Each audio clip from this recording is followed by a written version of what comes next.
Hey everyone, welcome back to the channel. Hi, guys. So happy to have you here with us again today. Today's video is personal and honestly a little emotional too. I want to tell you about a time when I couldn't speak my second language at all. Not one word in front of people. I was completely silent. Welcome back everyone. I'm David. And I'm Emma, and today I'm sharing my real story and how I finally started speaking. Let's start at the beginning. Tell us what happened. I studied my second language for 2 years. I knew many words, I knew grammar rules very well, but when a real person talked to me, my mouth just stopped. What did that feel like? My heart beat very fast. My face got hot. I understood the words in my head, but nothing came out of my mouth. Nothing at all. That sounds really hard. It was hard. People asked me easy questions like, "What's your name?" And I just stood there, silent, like I forgot how to talk completely. Why do you think this happened? I think I was scared of making mistakes. I thought, if I speak wrong, people will laugh at me. So my brain said, don't speak. It's safer to stay quiet. That fear is so common. A lot of learners feel exactly this way. Yes, and it doesn't feel small when you're inside it.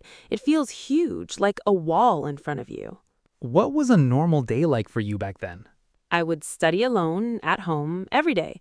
Books, apps, videos. I was a very good student, alone in my room. But outside your room?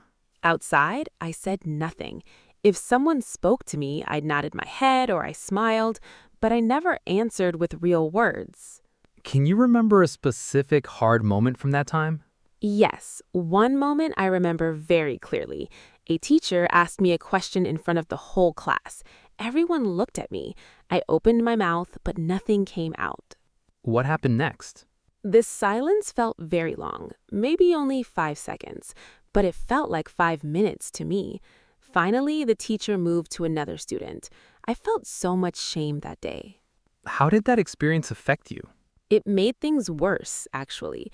After that day, I was even more afraid to speak because now I had a real painful memory attached to the fear. That makes complete sense. Fear often grows from real experiences like that. Yes, exactly. My fear wasn't just an idea in my head anymore. It had a real memory behind it now, and that made it feel even stronger. How long did this continue? Almost 1 full year. 1 year of studying hard but staying silent in real life. That must have felt very frustrating. It was so frustrating. I knew so many words, but the words stayed stuck inside me like a locked door. Did anyone around you notice this struggle? My family noticed a little. They would ask, "Why don't you practice speaking more?" But they didn't fully understand the fear inside me.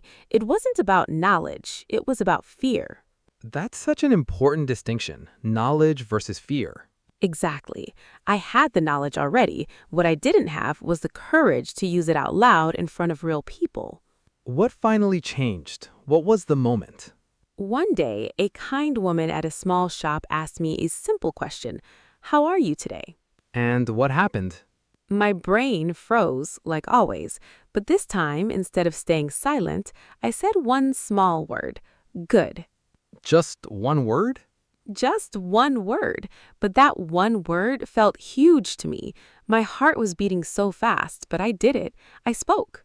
What did she respond? She just smiled and said, "That's nice." She didn't laugh. She didn't judge me. She was simply kind. What did that moment teach you? It taught me something very important. People are not waiting to judge you. Most people are kind and they want you to succeed. That's such a powerful lesson. It really is. After that day, I started saying small words more often. Yes. Thank you. Okay. Small words, every day. Did it feel easier after that first time? A little easier, yes. Not perfect, but a little easier. Fear doesn't disappear completely, but it becomes smaller with practice. What did you do next to keep practicing? I made a small rule for myself. Every single day, I must speak to one new person, even just one small sentence. That's a wonderful, simple rule. It was simple but powerful. Some days I only said hello. Some days I said a full sentence. But every day I spoke a little. What happened after a few weeks of this rule? Slowly, very slowly, speaking became less scary. My mouth remembered how to move. My brain remembered how to connect words quickly. Did you still make mistakes? So many mistakes. I said wrong words, I used wrong grammar, but something important happened. Nobody cared as much as I thought they would. Can you share one specific mistake you remember? Yes. One time I wanted to say I was excited, but I accidentally used a word that meant something completely different, something a little embarrassing. What happened when you made that mistake? The person I was talking to laughed, but not in a mean way. She laughed kindly and gently told me the correct word. Then we both laughed together and kept talking. How did that moment feel looking back? It felt so different from what I imagined. In my head, mistakes meant disaster. In real life, that mistake became a small, funny, warm memory instead. That's such a beautiful contrast between fear and reality. Exactly. My imagination created a much scarier version of reality than what actually happened. This happened again and again, every single time I finally spoke. Did your family notice a change during this time? Yes, actually. About 2 months into my daily rule, my sister said, "You're talking so much more now. What happened?" What did you tell her? I told her about my small daily rule, and she started smiling. She said she was really proud of me, and that meant so much to hear. That family support must have felt really meaningful. It really did. Having someone notice my effort, not just my final result, made me want to keep going even more. That's such an important realization. It really is. I was scared of judgment that mostly existed only inside my own head, not in the real world around me. Let's talk about the emotional side too, because I think this matters a lot. Yes, this journey wasn't just about words. It was about fear and slowly learning to feel less afraid. What helped you feel less afraid specifically? Small wins helped a lot. Every small conversation, even just 2 words, felt like a small win, and small wins added up over time. Did you do anything to track these small wins? Yes, actually. I started a small notebook. Every day, I wrote 1 sentence about what I said, even if it was just 1 word. What did that notebook look like after a few months? After a few months, I looked back at the early pages and I was amazed. My first pages said things like, "said hello." My later pages had full paragraphs about real conversations. That must have been such a powerful thing to see. It really was. On hard days, I would open that notebook and look back, and it reminded me I really was improving, even when it didn't feel that way in the moment. That's such a simple, powerful tool. It is. I think a lot of learners don't realize how much they've grown because they only look forward at how far they still need to go, never backward at how far they've already come. Did you ever want to give up completely? Yes, many times. Some days after a hard conversation, I thought, I can't do this. I'll never speak well. Those thoughts were very heavy. What did you do on those hard days? I reminded myself, one hard day doesn't erase all my progress. I just needed to try again tomorrow, not quit forever. That's such a healthy way to think about setbacks. It took time to think this way. In the beginning, one bad conversation felt like total failure. Later, I learned it was just one small moment, nothing more. Let's talk about a turning point, a moment when you felt real, true progress. About 6 months after that first small word at the shop, I had a full conversation, 5 whole minutes with a stranger about the weather and my day. How did that feel? I felt so proud. Not because my grammar was perfect, it wasn't, but because I did it. I really talked for 5 whole minutes without freezing. Do you remember what the conversation was about specifically? Yes, actually, I remember it clearly. We talked about how cold the weather was, and she asked me what season I liked best. I said, I'd like autumn because the colors are beautiful. That's a real, natural sentence with real meaning behind it. It was. And in that moment, I wasn't thinking about grammar at all. I was just thinking about autumn and sharing my real feeling with another person. That sounds like a huge shift from fear to genuine connection. It really was. For the first time, English felt like a tool for real connection, not just a subject to study alone in my room. That's such a beautiful moment. It was. I remember walking home that day feeling like a different person, someone who could actually speak this language. What would you say to someone watching this right now, someone who feels exactly like you felt before? I would say, your silence today is not your future. It's just where you are right now, not where you'll stay forever. That's such powerful, encouraging advice. And I would say, start incredibly small. One word, yes, hello, thanks. You don't need a perfect sentence to start. You just need one small word, today. Let's talk practical steps too, for anyone watching who wants to start their own journey today. First step, choose one small word or phrase you can say today to anyone, even a stranger. Hello, thank you, just one. Second step? Second step, remember that people are mostly kind. That woman at the shop didn't judge me. Most people are simply focused on their own lives, not judging your grammar. Third step. Third step, expect mistakes and let them happen. Mistakes are not failure. Mistakes are proof that you're actually trying, actually growing. Fourth step? Fourth step, celebrate small wins. One word today, 2 words tomorrow, a full sentence next week. Every small step matters, truly. Is there a fifth step too? Yes, fifth step, be patient and kind with yourself. This journey isn't fast for anyone. It takes real time, and that's completely okay. How long do you think it takes, roughly, for someone to go from silence to comfortable speaking? It's different for everyone, but for me, it was about 1 year total. Some people are faster, some people are slower, and both are completely normal. That's such an honest, realistic timeline to share. I think honesty matters here. If I had known it would take a full year, I might have felt less pressure to rush and more patience with my own progress. That's such a clear, simple plan. It really is simple. Simple, but it works.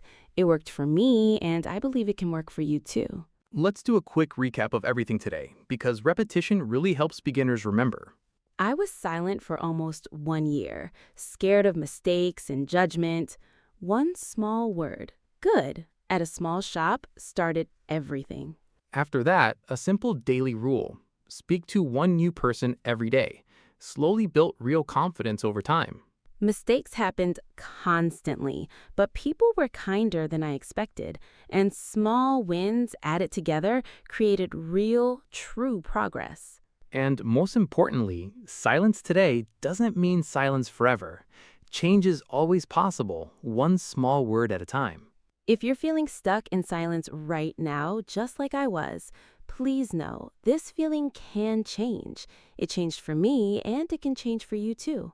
Here's a small challenge for you today. Right now, before this video ends, say one word out loud in English, right where you're sitting. It doesn't matter what word. Hello, yes, today. Just say it out loud right now. That's exactly how my whole journey started too, with just one small word. That tiny action today could be the very beginning of your own story, just like it was the beginning of mine. Let us know in the comments if you've ever felt this way, completely silent, even with real knowledge inside you. We read every comment, and honestly, hearing your stories helps us understand exactly how to help you better. And honestly, if this story helped you today, the single most helpful thing you can do for us is hit that subscribe button and turn on notifications, because every follow genuinely helps this channel keep growing. The more of you who support us by subscribing, liking, and sharing this with a friend who's also learning English, the more resources we have to keep making honest, helpful videos like this one, made specially for beginners just like you. So if you found this helpful, take 2 seconds right now, hit subscribe, tap that bell, and share this with someone who needs it too. It genuinely makes a difference, and it's the reason we can keep making these videos for you. Thank you so much for being here today and for listening to my story. We'll Hey everyone, welcome back to the channel. Hi guys, so happy to have you here with us again today. Today's story is mine, and it's a hard one to tell, but an important one. David, tell everyone what happened. Start from the beginning. Years ago, I had a really good job. I was doing well. Then, one day, everything changed because of English.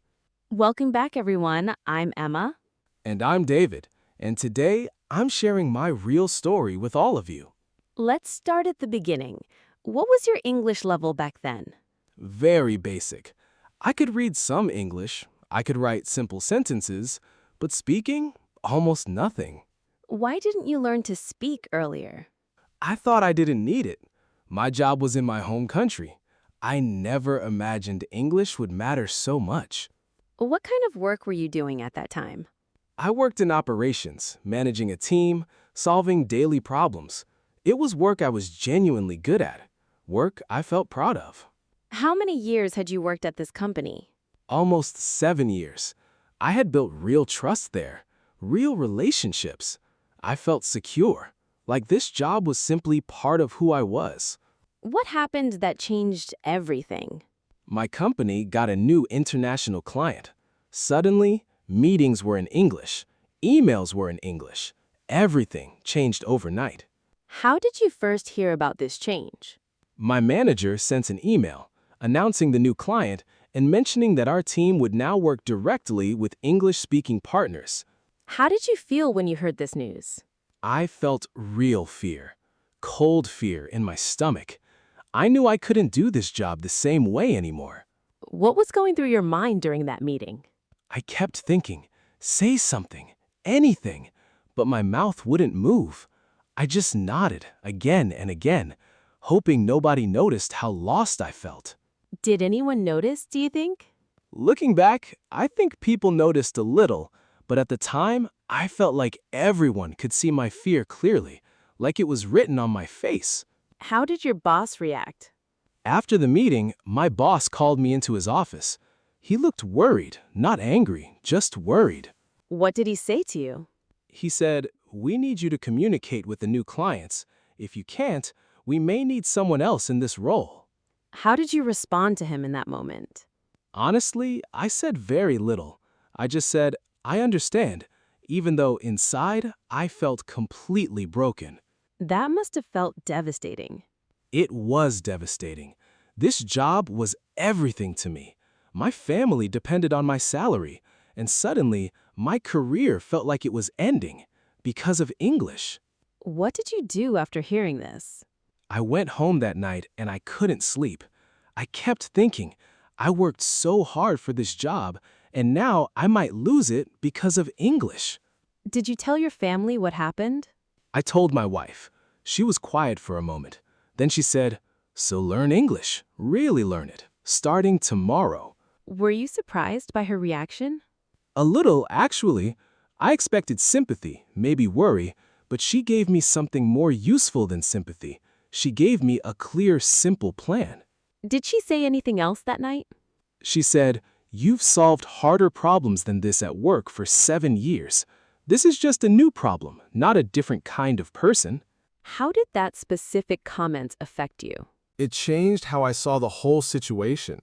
I stopped thinking I'm bad at languages and started thinking this is just a problem I haven't solved yet. That's such an important mindset shift. It really was. That single reframe from identity to problem solving made the whole challenge feel manageable instead of impossible. That's such simple, powerful advice. It was. Simple, but exactly what I needed to hear at that moment. What did you do the next day? I found an online English tutor. My first lesson, I felt so embarrassed. My speaking was very weak, very slow. How did the tutor respond to your weak speaking? She was patient, very patient. She said, "Everyone starts somewhere, let's just start." What was your daily routine after that first lesson? I studied 30 minutes every single day before work. Vocabulary, listening, speaking practice.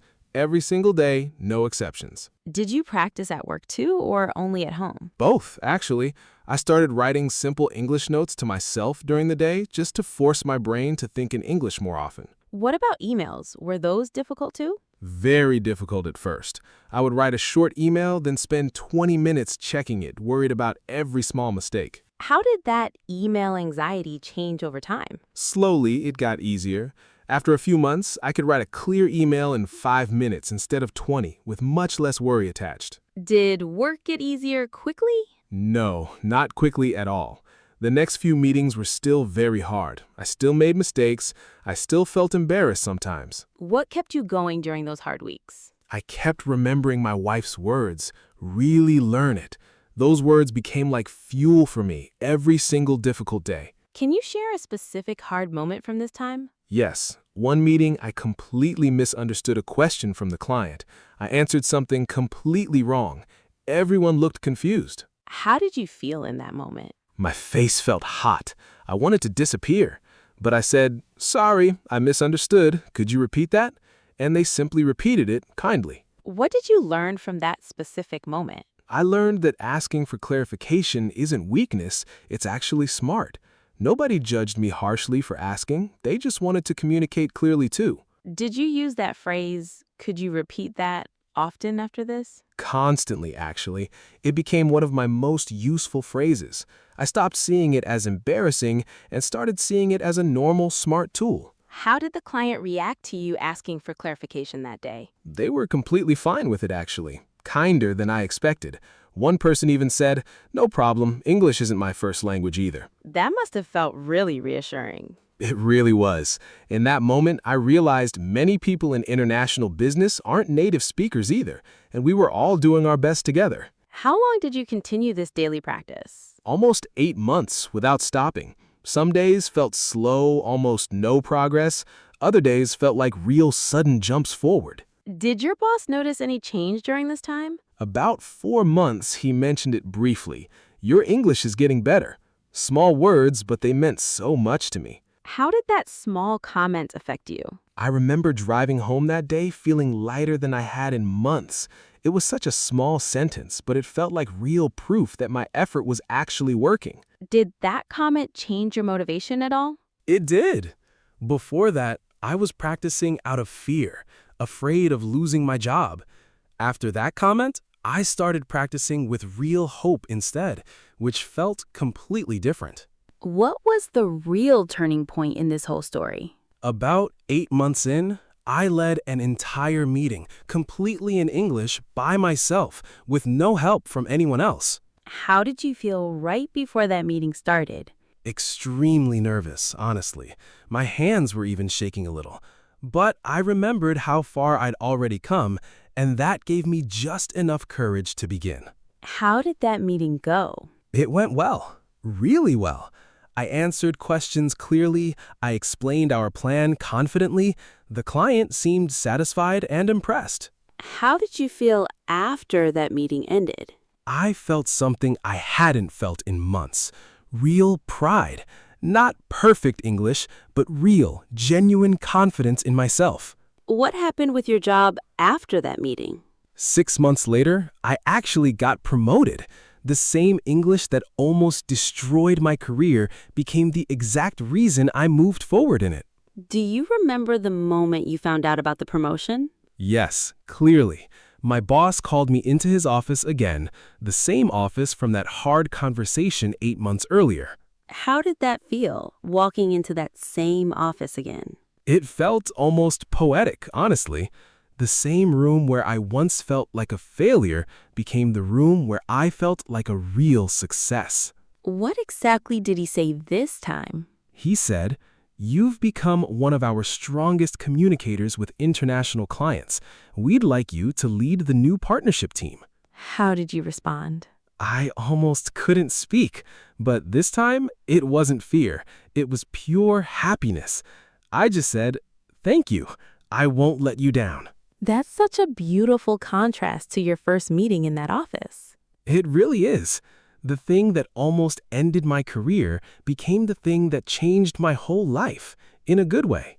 Let's talk about the emotional lessons from this story, because I think they matter beyond just career success. The biggest lesson? Fear can either stop you completely or it can push you forward. I chose to let it push me forward, even when it felt impossible. What would you say to someone watching this who feels stuck in a similar fear right now? I would say your current English level is not permanent.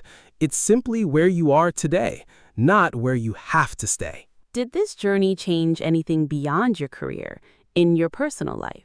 Actually, yes. Learning to push through fear at work made me braver in other parts of my life too. Trying new things, speaking up more even with friends and family. That's such an unexpected, beautiful side effect. It really was unexpected. I only wanted to save my job, but I ended up becoming a slightly braver, more confident version of myself overall. Do you still study English today, even after everything you've achieved? Yes, honestly, every single day, even now. Learning never fully stops, but it feels completely different now. It feels enjoyable, not frightening anymore. What practical advice would you give someone starting their own journey today? First, find something small and consistent, 30 minutes daily, like I did. Small, steady effort beats occasional big effort every single time. What's your second piece of advice? Second, don't wait for a crisis like mine. Start today, before English becomes an emergency in your own life or career. Third piece of advice? Third, be honest when you don't understand something. Asking for help isn't weakness. It's actually one of the smartest things you can do. Fourth piece of advice? Fourth, remember, mistakes at work don't usually destroy your career. Silence and avoidance do. Speaking imperfectly is always better than staying silent. Is there a fifth piece of advice too? Yes. Fifth, find your own version of my wife's words. Someone or something that pushes you forward on the hard days when motivation alone isn't enough. What did those words actually mean to you, deep down? They meant someone believed I could really do this, even when I doubted myself completely. That belief carried me through so many difficult, tiring days. That's such important, practical wisdom. It really is. I wish someone had told me this years earlier, before I had to learn it the hard, painful way. Let's do a quick recap of everything today, because repetition really helps beginners remember. My weak English almost cost my job. My wife's simple advice, really learn it, started everything. 30 minutes daily for 8 months slowly built real confidence and real skill. And in the end, the same English that almost destroyed my career became the reason I got promoted. If you're feeling that same fear right now about your job, your English, your future, please know this story shows real, true change is possible. Here's a small challenge for you today. Think of one small habit you can start today, 30 minutes, even just 15 minutes. Start today, not tomorrow. That small decision made today could completely change your story too, just like it changed David's. And remember, my story didn't start with confidence. It started with fear and one small, scared decision to finally begin. Yours can start exactly the same way. Let us know in the comments if English has ever affected your job or career in a good way or a hard way. We read every comment, and honestly, these real stories help us understand exactly how to support all of you better. And honestly, if this story helped you today, the single most helpful thing you can do for us is hit that subscribe button and turn on notifications, because every follow genuinely helps this channel keep growing. The more of you who support us by subscribing, liking, and sharing this with a friend who's also learning English, the more resources we have to keep making honest, helpful videos like this one, made specially for beginners just like you. So if you found this helpful, take 2 seconds right now, hit subscribe, tap that bell, and share this with someone who needs it too. It genuinely makes a difference, and it's the reason we can keep making these videos for you. Thank you so much for being here today and for listening to David's story. Hey everyone, welcome back to the channel. Hi guys, so happy to have you here with us again today. Today's story is very personal. Sarah, tell everyone about your journey from zero English to where you are today. This one is close to my heart.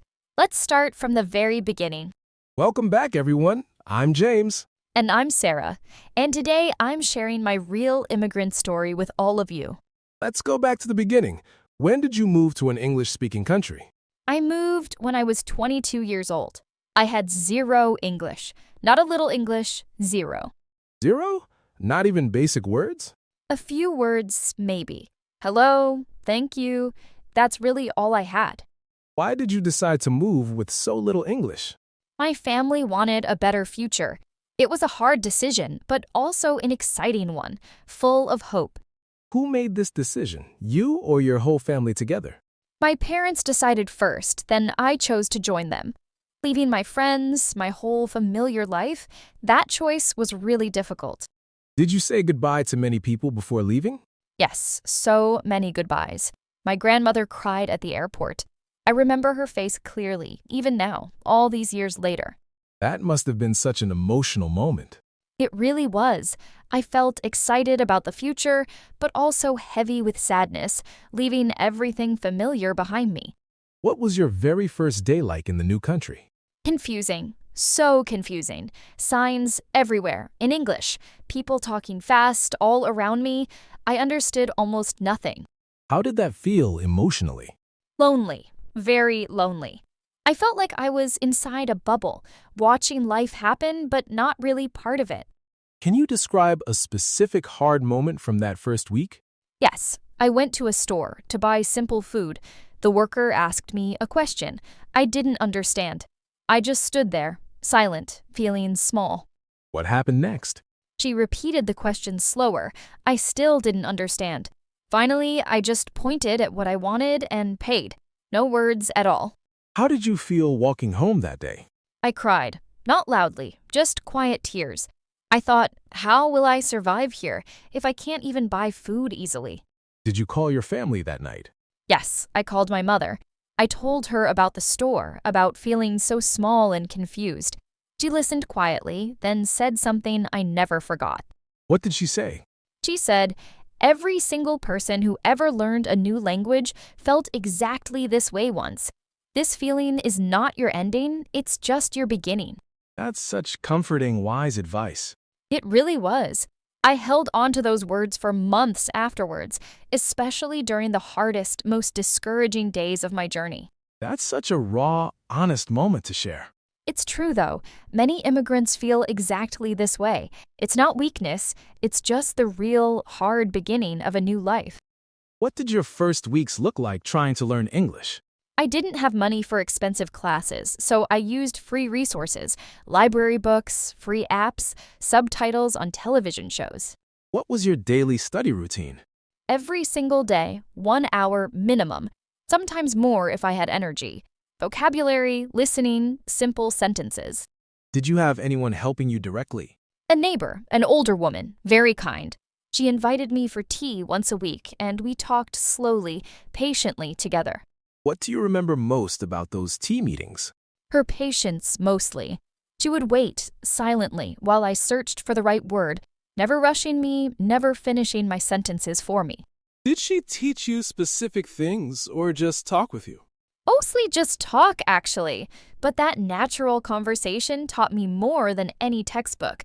Real words, real rhythm, real everyday English. That sounds like such a meaningful relationship. It really was. She never laughed at my mistakes. She just gently corrected me and encouraged me to keep trying. Do you still know her today? Yes, actually. We're still close friends even now. She came to my citizenship ceremony years later and cried happy tears with me. That's such a beautiful full circle moment. It really was. She saw the very beginning of my journey, and she was there for one of its biggest, proudest moments, too. How long before you felt any real progress? About 3 months before small things got easier. Ordering food, simple greetings, small progress, but real progress. Did you face any discrimination or unkindness during this time? Yes, sometimes. Some people were impatient with my slow English. A few people were rude, honestly. How did you handle those difficult moments? It hurt every time. But I reminded myself, their unkindness reflects them, not my worth as a person. That's such a mature, healthy way to think about it. It took time to think this way. In the beginning, every unkind moment felt like proof I didn't belong. Later, I understood that simply wasn't true. What kept you motivated during the hardest days? My family's sacrifice. They gave up so much for this new life, I couldn't let their sacrifice be for nothing. That's such a powerful source of motivation. It really was. On my hardest days, I thought about their hope for our family, and it gave me strength to continue. Let's talk about finding your first job. What was that experience like? Very hard at first. My English wasn't good enough for many jobs. I got rejected many times. How many times roughly? Maybe 10 times in the first 2 months. Each rejection felt like proof I wasn't good enough. Can you describe one of those rejections specifically? Yes, one manager interviewed me for only 2 minutes, then said, "Your English isn't ready for this position." Those exact words stayed with me for a long time. How did you handle hearing that specifically? I cried in my car after that interview, but then I wiped my tears and applied to 3 more places that same afternoon. That's such real resilience. I didn't feel resilient in that moment, honestly. I just felt desperate, and desperation pushed me forward, even through the tears. What finally changed? A small local shop gave me a chance. Simple work, but real work. I could practice English every single day with real customers. Why do you think that shop owner gave you a chance when others didn't? She told me later she saw effort in my eyes, even though my words were weak. She said effort is something I can work with. Confidence comes later. That's such a wonderful, wise perspective from an employer. It really was. I've never forgotten her kindness, and honestly, I try to extend that same patience to others learning something new today. How did that job change your English skills? Enormously. Real daily practice is different from studying alone. My speaking improved so much faster there. What was a turning point moment at that job? One day, a difficult customer had a complicated problem. I helped her completely in English and solved it well. Can you describe what happened with that customer specifically? She was upset about a wrong order, speaking quickly, clearly frustrated. Old me would have frozen completely, but instead I calmly asked questions and fixed the problem step by step. What did she say to you afterward? She actually smiled and said, "Thank you for really listening to me." That simple sentence meant everything because it proved I could truly communicate now, not just survive. How did you feel walking home after that shift? Completely different from that first grocery store day. I felt tall, capable, like the confused, crying woman from months earlier was becoming a distant memory. How did that moment feel? I felt real pride, real confidence. For the first time, I felt truly capable in this new language, in this new life. Let's talk about identity too, because I think this matters deeply for immigrants specifically. Yes, this journey wasn't just about language. It was about becoming a new version of myself, while still honoring who I was before. Did you ever feel like you were losing your original identity? Sometimes, yes. Learning a new language and culture can feel like losing pieces of yourself, especially in the beginning. How did you handle that feeling? I learned I could hold both identities together, my home culture and my new life. Both truly belong to me, completely. Can you share an example of holding both identities together? Yes, I still cook my traditional food every weekend, still speak my first language with my family, but I also celebrate new holidays now and think in English sometimes too. That sounds like a really rich, full way of living. It is rich, though it took years to see it that way. In the beginning, it felt like being pulled in 2 directions, not like having 2 beautiful homes. That's such an important realization for immigrants everywhere. It really is. You don't have to choose one identity completely. You can build something new, something that honors both parts of yourself. Let's fast forward. Where are you today compared to that first confusing day? Today, I teach English professionally. I speak confidently every single day to thousands of people through videos like this one. That's an incredible transformation. When I think about that crying, confused woman in the grocery store and compare her to who I am today, It feels almost unbelievable, but it's completely true. Have you ever gone back to that same grocery store since becoming fluent? Yes, actually, years later, I walked in and had a full, easy conversation with the cashier, completely different from that very first painful visit. How did that visit feel emotionally? I almost cried again, but this time happy tears. I stood in that same aisle remembering that scared young woman and feeling so proud of how far she'd come. That's such a powerful full circle moment to share with us. It really was. I think about that moment often whenever I need reminding of how much real change is genuinely possible over time.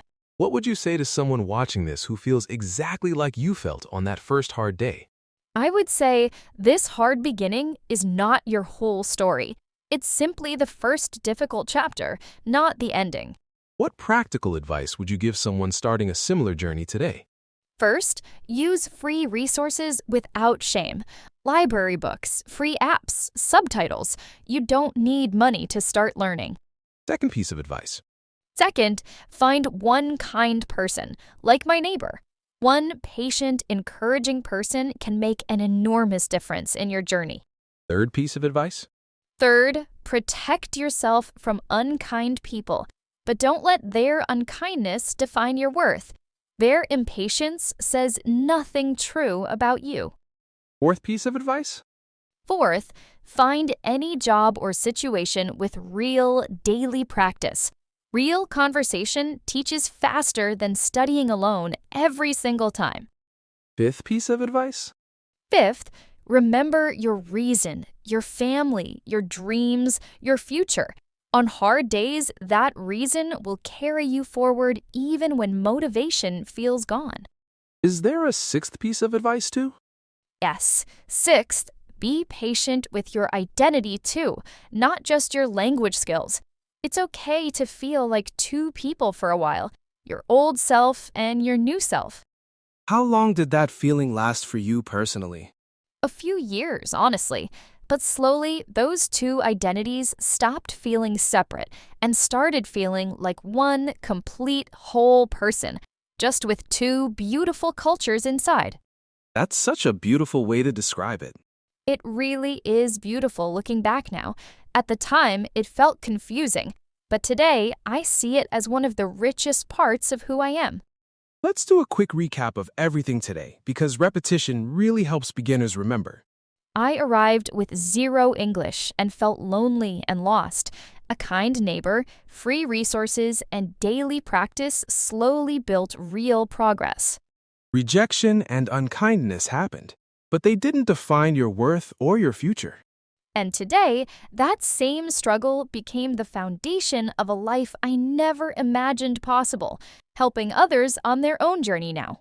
If you're at the beginning of your own journey right now, feeling exactly like Sarah felt that first day, please know this feeling can change.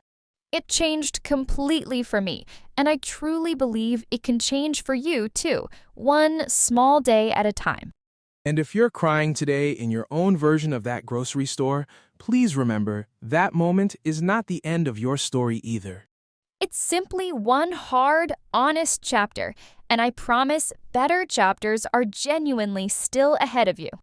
Let us know in the comments if you've experienced a similar journey, moving to a new place, starting completely from zero.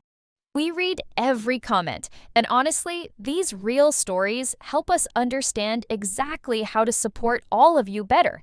And honestly, if this helped you today, the single most helpful thing you can do for us is hit that subscribe button and turn on notifications, because every follow genuinely helps this channel grow. The more of you who support us by subscribing, liking, and sharing this with a friend who's also on this journey, the more resources we have to keep making honest, helpful videos like this one, made specially for beginners just like you. So if you found this helpful, take 2 seconds right now, hit subscribe, tap that bell, and share this with someone who needs it too. It genuinely makes a difference, and it's the reason we can keep making these videos for you.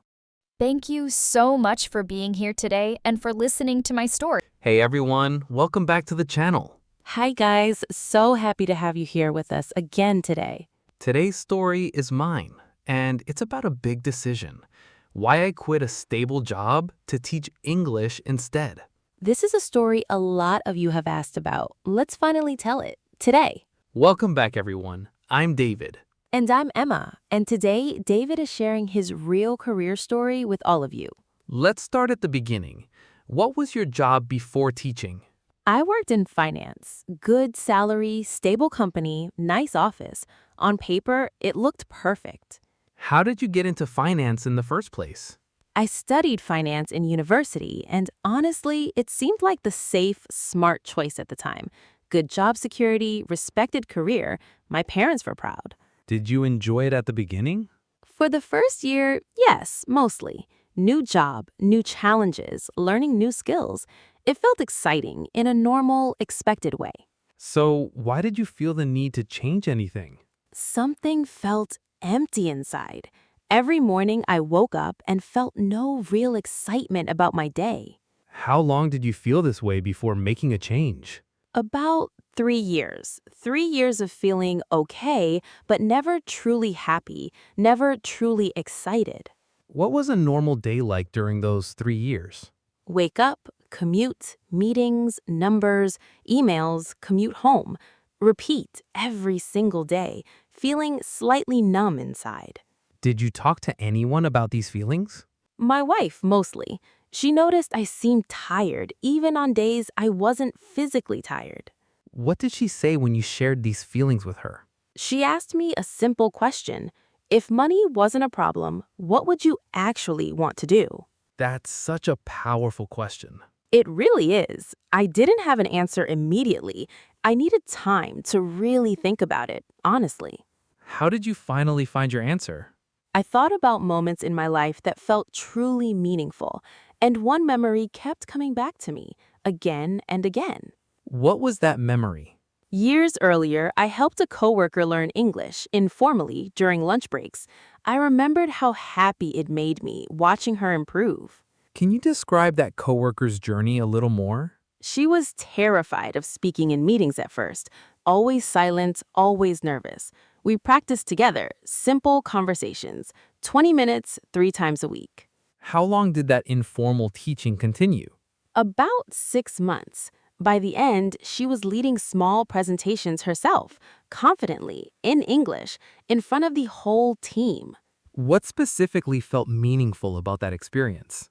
Watching her confidence grow week by week, watching her go from silent to speaking clearly in meetings, that feeling stayed with me for years. So, teaching English was already inside you in a way. Exactly. I just hadn't recognized it as a real possibility, a real career, until that question from my wife. What did you do after remembering this memory? I started teaching a few students part-time, evenings and weekends, alongside my finance job. How did you find your very first students? I posted online in a small local group, offering casual English practice sessions. 3 people replied that first week. How did that first session feel? Nervous, honestly, like starting something completely new, but also genuinely exciting, in a way finance hadn't felt in years. How did that feel compared to your finance work? Completely different. Teaching felt light, energizing. Finance felt heavy, draining, even though I was good at it. How long did you do both jobs together? About 1 year, one exhausting but clarifying year, doing both jobs at once. What did that year teach you? It taught me clearly which work made me feel alive and which work simply paid my bills. Was quitting your finance job an easy decision after that year? Not easy at all emotionally, but it became clear logically that teaching was where my heart truly was. What were your biggest fears about quitting? Money, mainly. Teaching English doesn't pay the same as finance, especially at the beginning. Were there other fears too, beyond money? Yes, honestly, fear of failure too. What if I quit finance and teaching didn't work out? What if I made a terrible mistake? How did you deal with that fear of failure? I reminded myself, even if teaching failed completely, I still had skills, experience, and could always return to finance if truly necessary. That's such a helpful way to reduce the pressure of the decision. It really helped. Knowing I had a backup option made the leap feel less permanent, less terrifying, more like a real experiment. How did you handle that financial fear specifically? My wife and I made a careful plan. We saved money for 1 year beforehand as a safety cushion. How much did you save, roughly, before quitting? Enough to cover about 8 months of our normal expenses. That number gave us real peace of mind during the transition. That sounds like such a smart, careful approach. It was necessary. Passion alone doesn't pay bills, so we planned practically alongside the emotional decision. What did your family and friends say when you told them your plan? Mixed reactions, honestly. Some were supportive, others thought I was making a big mistake. Can you share a specific reaction that surprised you? My father, surprisingly, was very supportive. He said, "I worked a job I disliked for 30 years. Don't repeat my mistake." That must have meant so much coming from him. It meant everything, honestly. His words gave me real courage exactly when I needed it most. How did you handle the doubt from others? It was hard some days, but I reminded myself they weren't living inside my daily unhappiness. Only I truly understood that feeling. What was your actual last day at the finance job like? Emotional, honestly. Relief mixed with real fear about the unknown future ahead of me. What was your first month as a full-time teacher like? Scary, but exciting too. Fewer students than I hoped, less money than before, but genuine happiness every single day. What was the hardest part of that first month, specifically? Watching my savings slowly shrink week by week while I built my student base from almost nothing, that number in my bank account felt very stressful. Did you consider going back to finance during that time? Honestly, once, briefly, one particularly hard week, I opened my old company's website, just looking, wondering if I'd made a mistake. What stopped you from actually applying? I closed the website and remembered that empty, numb feeling from before. Even in that hard week, teaching still felt more alive than finance ever had. Did you ever doubt your decision during that early period? Yes, honestly, many times. Some weeks, money felt tight and old fears returned strongly. What kept you going during those doubtful weeks? I remembered that empty feeling from my old job. Even during hard weeks teaching, I never felt that same emptiness again. That's such an important distinction, difficulty versus emptiness. Exactly. Difficulty felt temporary and solvable. Emptiness felt permanent and heavy. Teaching gave me difficulty, but never that same emptiness. How long before your teaching income felt stable? About 18 months. 18 months of slow, steady growth before finally feeling truly secure financially. What changed during those 18 months? My students grew through word of mouth. Happy students told friends, and slowly, my teaching business grew naturally. Can you share a specific student moment that meant a lot to you? Yes, one student, very shy at first, eventually got a job promotion. Directly because of her improved English, she cried happy tears telling me. Can you tell us more about her journey with you? She started barely able to introduce herself. 6 months later, she led an entire client presentation in English, completely confidently. What does she say to you after getting that promotion? She said, "You didn't just teach me English, you gave me my career back." I still think about those words often, even now. How did that moment feel for you? Incredibly meaningful. That exact feeling, watching real transformation, confirmed I had made the right decision. Let's talk about why you believe everyone should learn English too, beyond just your personal career story. English opens doors, real doors, to jobs, education, travel, connection with people worldwide. Can you give a specific example of a door English opened beyond your own career? Yes, one of my students used English to study abroad, something completely impossible for her before, because most good programs required strong English skills. How did that opportunity change her life? She told me later that single decision to learn English changed her entire family's future, not just her own. Her children will grow up with completely different opportunities now. That's such a powerful ripple effect beyond just one person. Exactly. Learning English rarely affects just one life. It often affects families, generations, in ways we don't always see immediately. What would you say to someone who feels too old or too busy to start learning? I would say the right time never feels perfectly convenient. You simply have to begin, imperfectly, right where you are today. Have you taught students who felt this way too? Too old or too busy? Many times, actually. My oldest student started at 63 years old, convinced it was already too late for her. How did her journey go? Beautifully, honestly. Within a year, she was having full conversations with her grandchildren living abroad, something she dreamed about for years. That's such an inspiring example for anyone feeling discouraged by their age. It really is. Age was never truly the barrier, it was simply the story she told herself, until she finally decided to begin anyway. What practical advice would you give someone considering their own big career change like yours? First, notice your feelings honestly. Emptiness and exhaustion are important signals, not things to simply ignore. Second piece of advice. Second, test your new path before fully committing. I taught part-time for a year before making the full leap. Third piece of advice. Third, plan practically too, not just emotionally. Save money, create a safety cushion before taking a big risk. Fourth piece of advice. Fourth, expect doubt from yourself and others. Doubt doesn't mean you're wrong, it simply means you're doing something meaningful and new.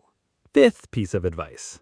Fifth, remember your why. My why was that memory of watching real transformation. That memory carried me through every difficult week. Is there a sixth piece of advice too? Yes. Sixth, give yourself real time. Big transformations rarely happen overnight. Mine took almost 2 full years from that first question to true stability. Why is patience so important in this kind of change? Because impatience creates panic, and panic leads to quitting too early, right before things actually start working. Patience protects your effort long enough for it to succeed. Let's talk about regret too. Do you ever regret leaving finance? Never, honestly, not even once. Some days are financially harder, yes, but never emotionally empty like before. That's such a clear, honest answer. It's the truth. I traded some financial comfort for real daily meaning. For me, that trade was completely worth it. What does a typical day look like for you now compared to your old finance job? Completely different. I wake up excited, genuinely excited to help someone communicate a little better than yesterday. That's such a beautiful transformation in your daily life. It really is. Small moments, a student finally understanding a tricky grammar point, feel more rewarding than any finance bonus ever did. Let's do a quick recap of everything today, because repetition really helps beginners remember. I worked in finance for years, feeling stable but empty inside. A simple question from my wife led me back to a meaningful memory, teaching English. 1 year of testing part-time, careful financial planning, and real courage led to a full career change. Doubt and fear appeared often, but never as strongly as that old emptiness. And today, real meaning fills my daily life completely. If you're feeling stuck in your own career right now, feeling stable but empty, please know meaningful change is genuinely possible. And if you're learning English right now, please know this language can open doors you haven't even imagined yet, just like it did for me. Let us know in the comments if you've ever considered a big career change or if English has opened doors in your own life. We read every comment, and honestly, these real stories help us understand exactly how to support all of you better. And honestly, if this story helped you today, the single most helpful thing you can do for us is hit that subscribe button and turn on notifications, because every follow genuinely helps this channel keep growing. The more of you who support us by subscribing, liking, and sharing this with a friend who's also learning English, the more resources we have to keep making honest, helpful videos like this one, made specially for beginners just like you. So if you found this helpful, take 2 seconds right now, hit subscribe, tap that bell, and share this with someone who needs it too. It genuinely makes a difference, and it's the reason we can keep making these videos for you. Thank you so much for being here today and for listening to my story. Hey everyone, welcome back to the channel. Hi guys, so happy to have you here with us again today. Today's video might feel really freeing for a lot of you. we're talking about vocabulary and a big myth around it. The myth you need thousands and thousands of words to be fluent. Today, we're breaking that myth completely. Welcome back, everyone. I'm David. And I'm Emma, and by the end of this video, you'll feel much less pressure about vocabulary size. Let's start with a simple question. Emma, how many words do you think native speakers actually use in normal daily conversation? A lot of people guess very high numbers, 10,000, 20,000, even more. What's the real number, though? Research shows most daily conversation uses somewhere between 800 and 1,500 words, repeated constantly. That's a huge difference from what most learners imagine. It really is. You don't need 20,000 words. You need a smaller, powerful set of words used well, repeated often. Let's talk about why this myth exists in the first place. Why do learners believe they need so many words? Dictionaries look huge. Vocabulary apps show thousands of flashcards. It feels like more words equals more fluency. Is there a specific reason apps and courses push so much vocabulary? Partly business, honestly. A course selling 5,000 words feels more impressive than a course teaching the 1,000 words that matter most. That's such an interesting, honest observation about how these products are marketed. It's true, though. Bigger numbers sell better, even when smaller, focused numbers would actually help learners more effectively. But that's not actually true, is it? Not at all. Fluency isn't about knowing many words. It's about using common words quickly, naturally, without stopping to think. Is there real research behind this specific claim about 800 to 1,500 words? Yes, multiple linguistic studies analyzed real recorded conversations across different English-speaking countries and found this pattern consistently. That's reassuring that this isn't just an opinion. It's backed by real research. Exactly, and that research applies across formal and casual conversation both. Work meetings, family dinners, small talk with strangers. Let's prove this with a real example. I'm going to use only very simple, common words and build a complete conversation. I love this idea. Go ahead. Hi, how are you? I'm good, thanks. What are you doing today? I'm going to the store. Do you want to come with me? That entire conversation used maybe 20 different words, all very simple, all very common. Exactly. And that conversation sounds completely natural, completely fluent, even with such simple vocabulary. Let's do another example, this time about work. I have a meeting today. It's at 3 o'clock. I need to finish this first. Can you help me? Again, extremely simple words, but a completely clear, professional, natural sentence structure. This is really the secret. Fluency comes from using simple words fast and naturally, not from using rare, complicated words slowly. Let's talk about something called high-frequency words, because I think this concept explains everything perfectly.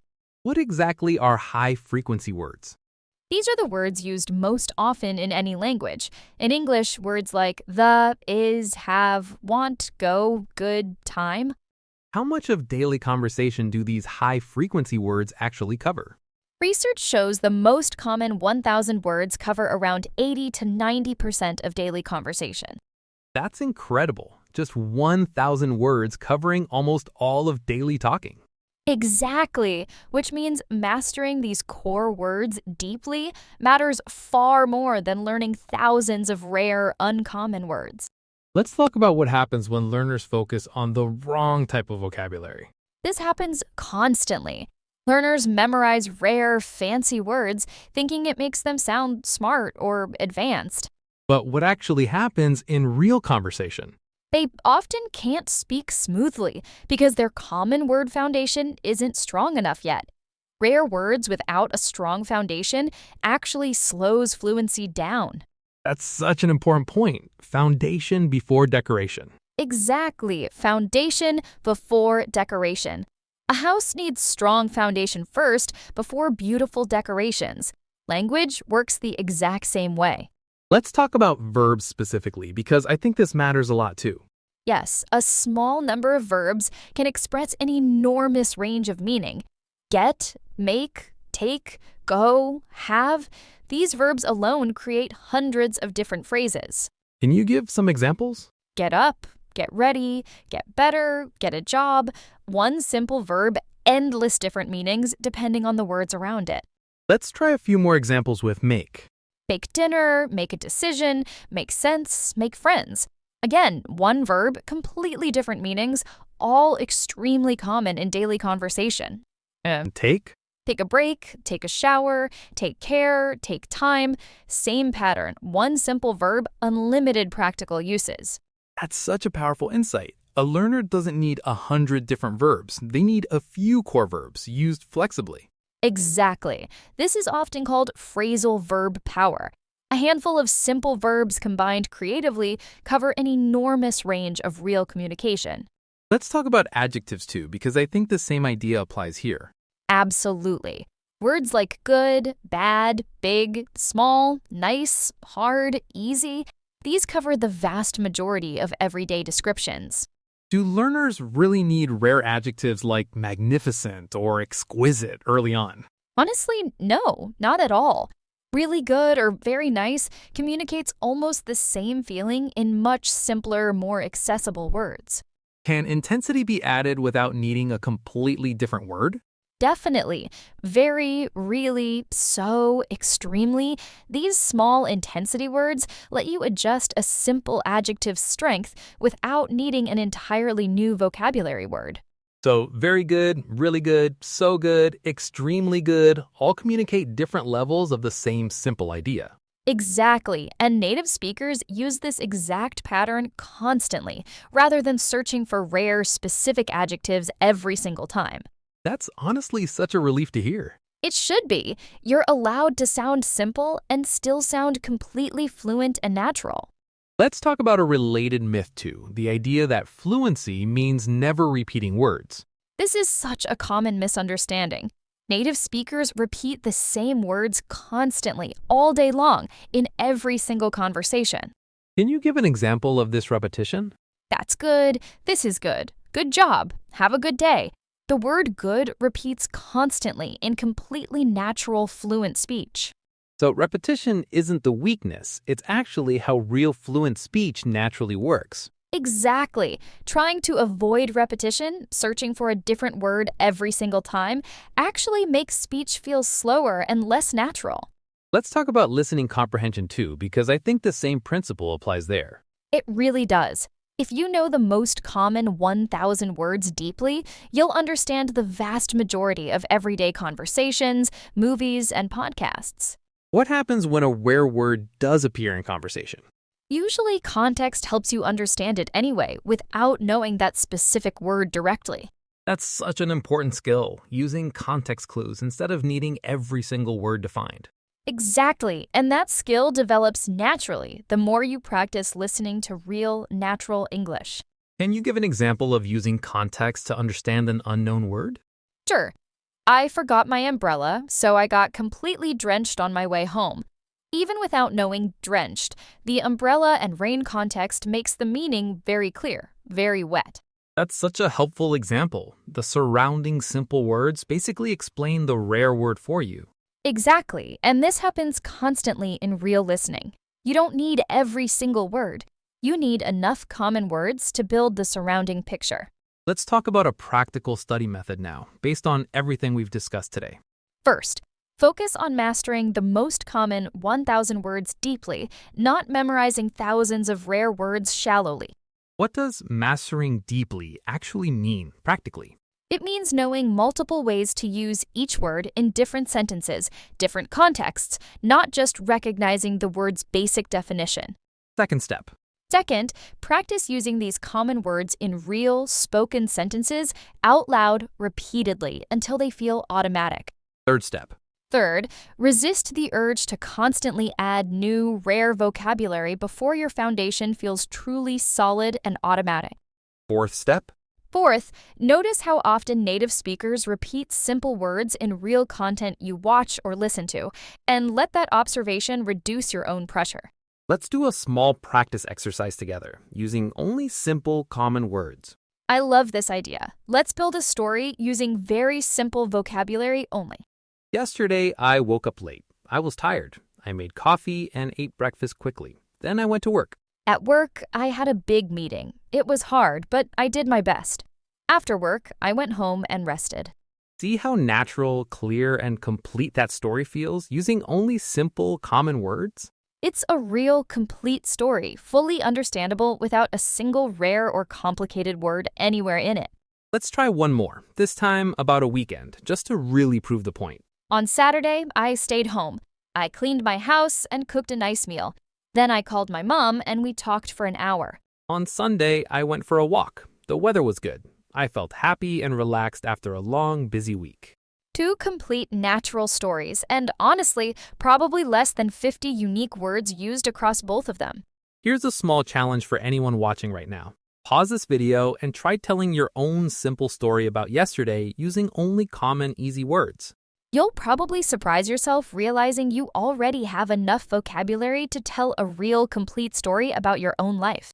Let's talk about confidence too, because I think this myth about vocabulary size really damages learner confidence.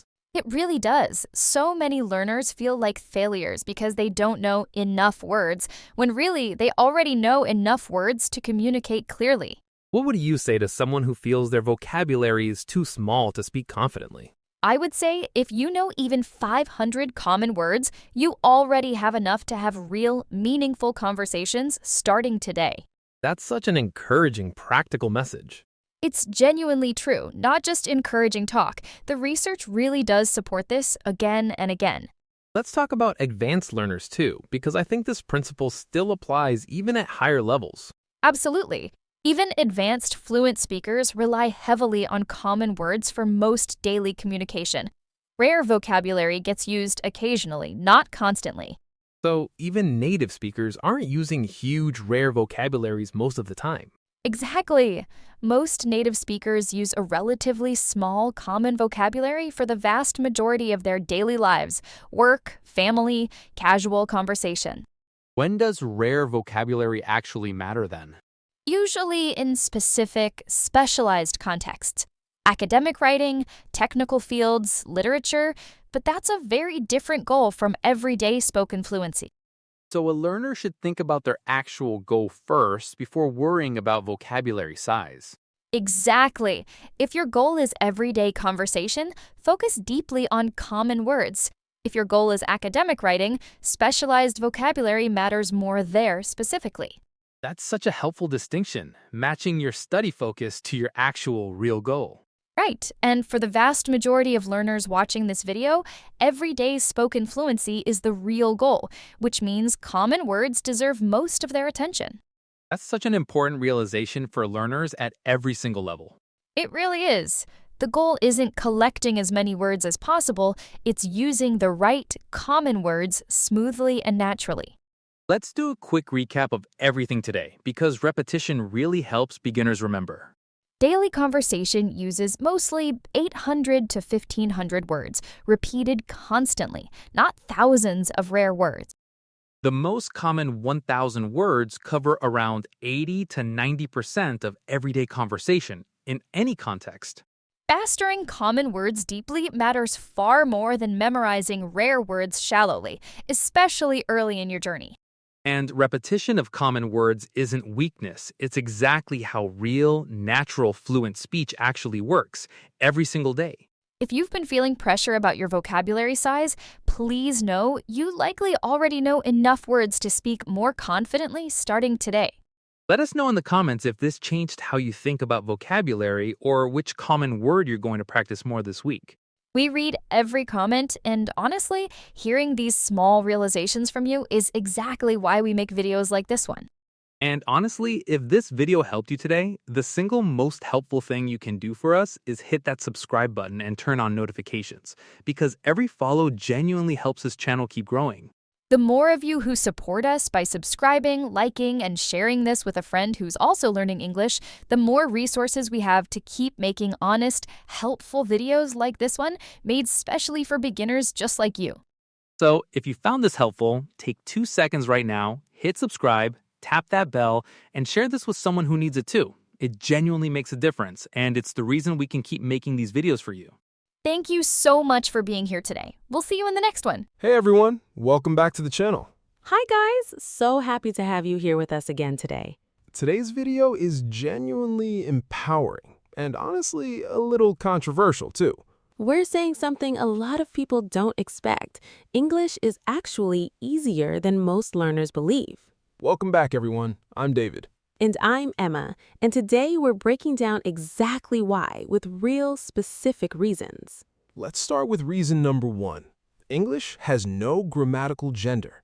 This is huge. In many languages, every single noun is male or female, and you must remember this for every word. In English, table, chair, book, none of these need a gender at all. Completely simple. Compare this to languages where you must remember the table is female, but the book is male, purely arbitrary rules memorized one by one. This alone removes an enormous amount of memorization that other languages require. Reason number 2, English verb conjugation is very simple compared to many other languages. In a lot of languages, verbs change dramatically for every single person. I, you, he, she, we, they, all different forms. Sometimes even 6 or 7 completely different verb endings, just for one single verb in the present tense alone. In English, mostly the verb stays almost the same. I go, you go, we go, they go. Only he and she add a small s. That's such a small, simple change compared to many other languages, where every single form looks completely different. And this pattern stays true across almost every regular verb. I walk, you walk, he walks. Incredibly consistent, incredibly learnable.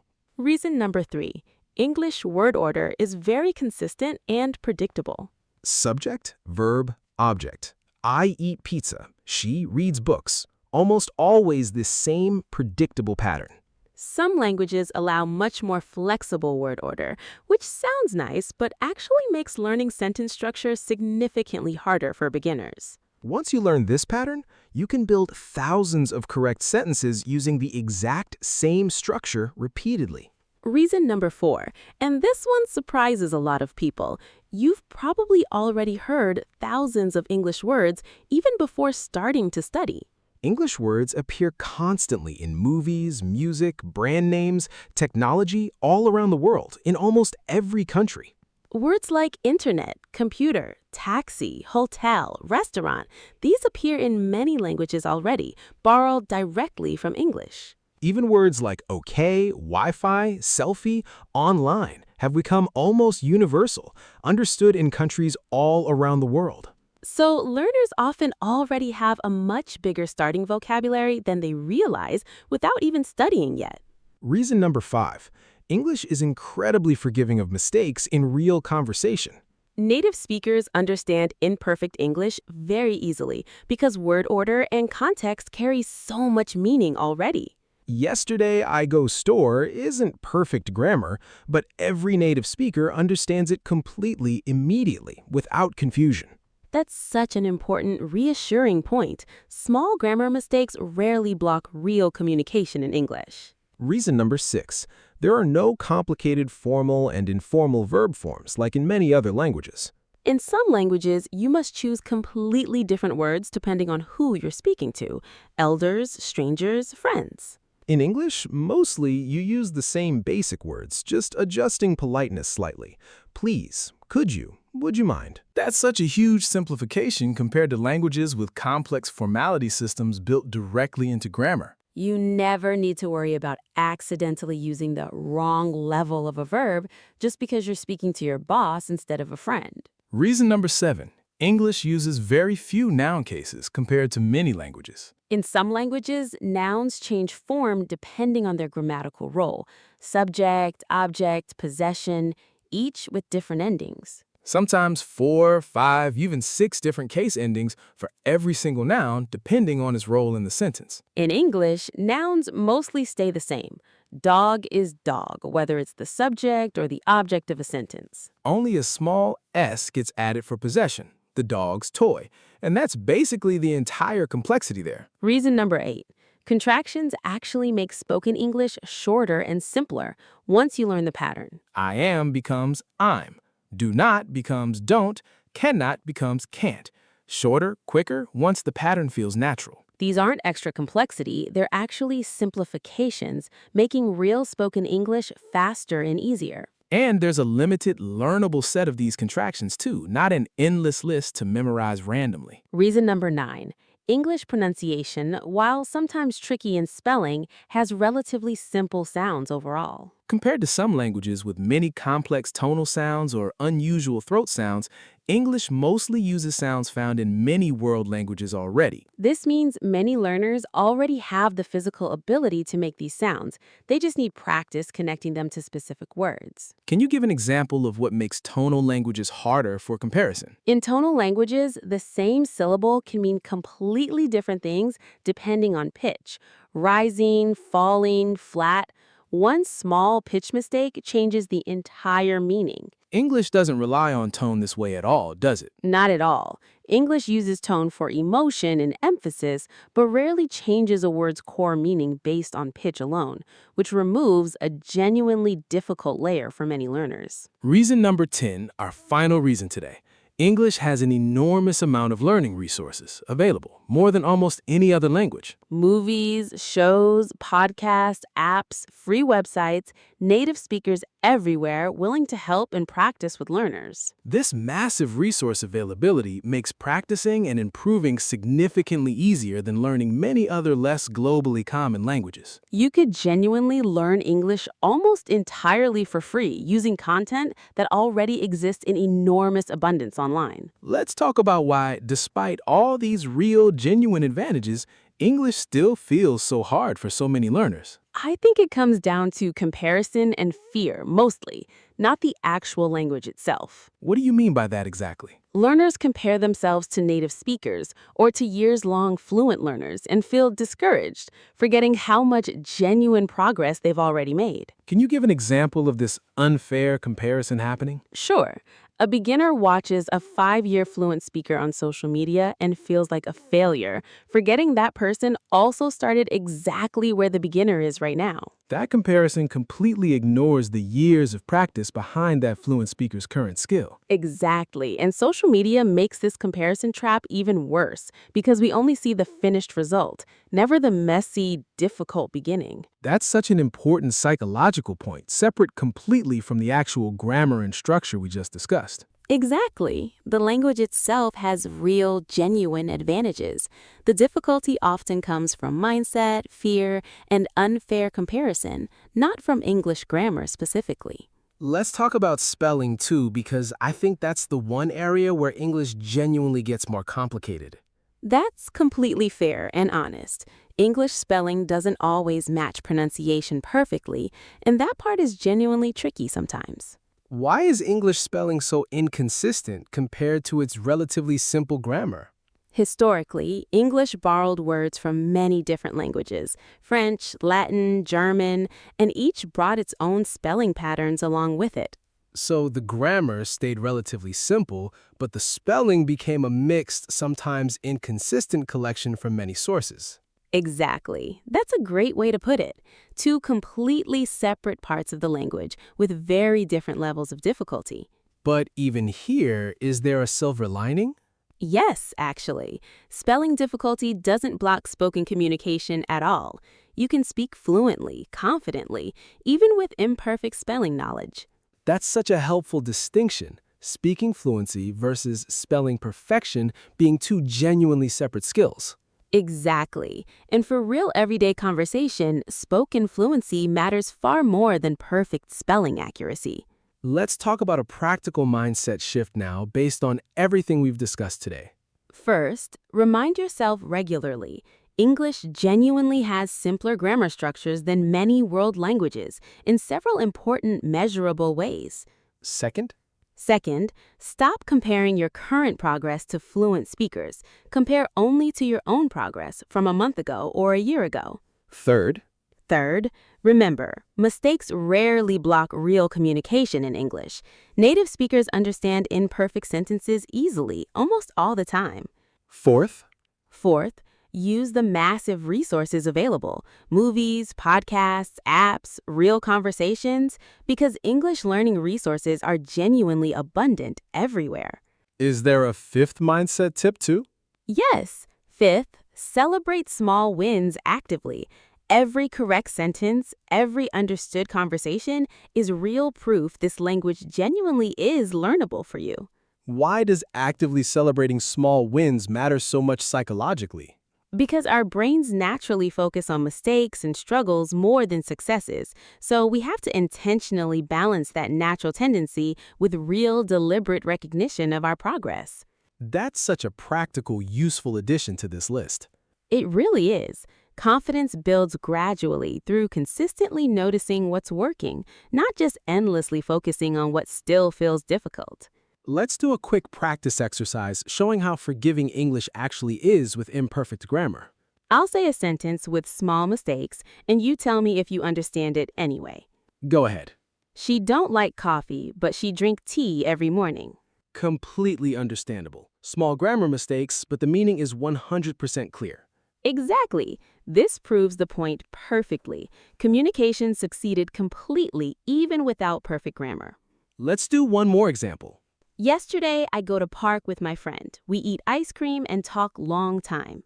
Again, completely clear, completely understandable, despite several small grammar mistakes throughout that sentence. This is exactly why English forgives mistakes so well. Word order and context carry the meaning, even when grammar isn't perfect.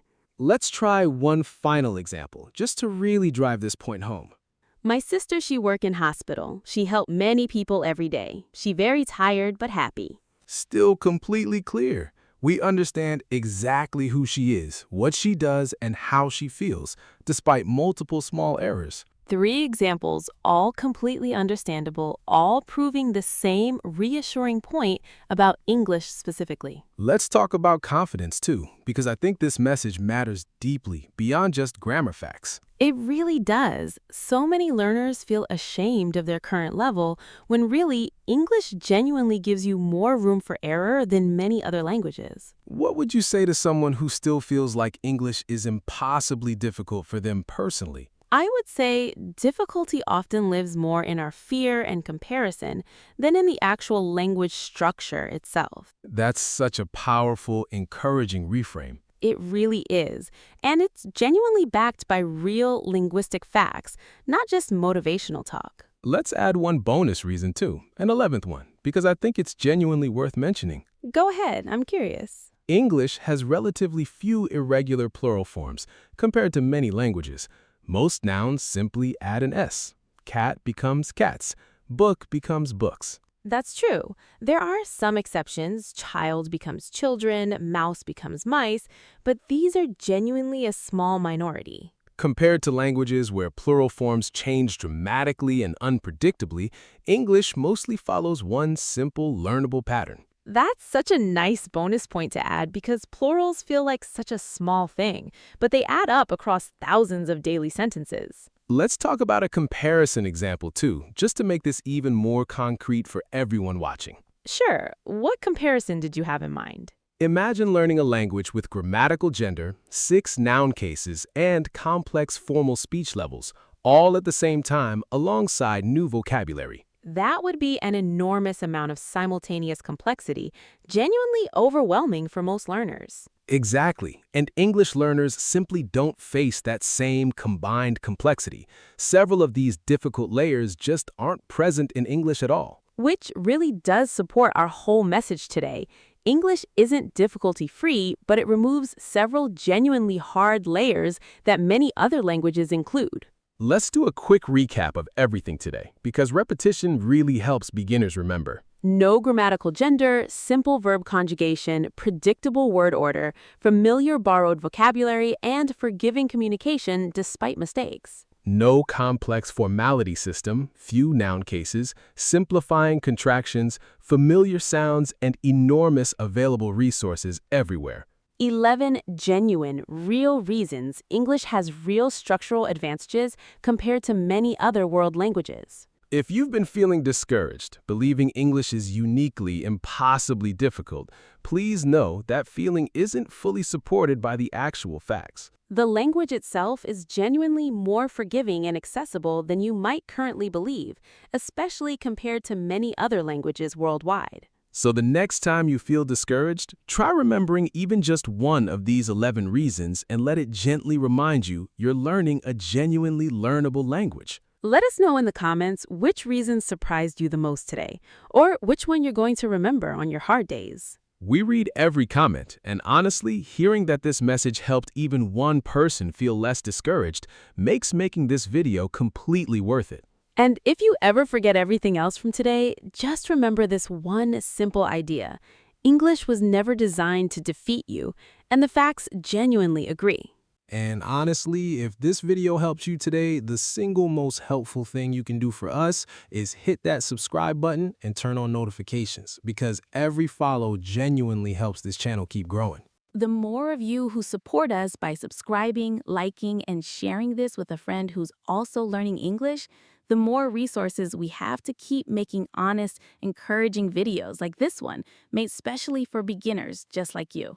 So if you found this helpful, take 2 seconds right now, hit subscribe, tap that bell, and share this with someone who needs it too. It genuinely makes a difference, and it's the reason we can keep making these videos for you. Thank you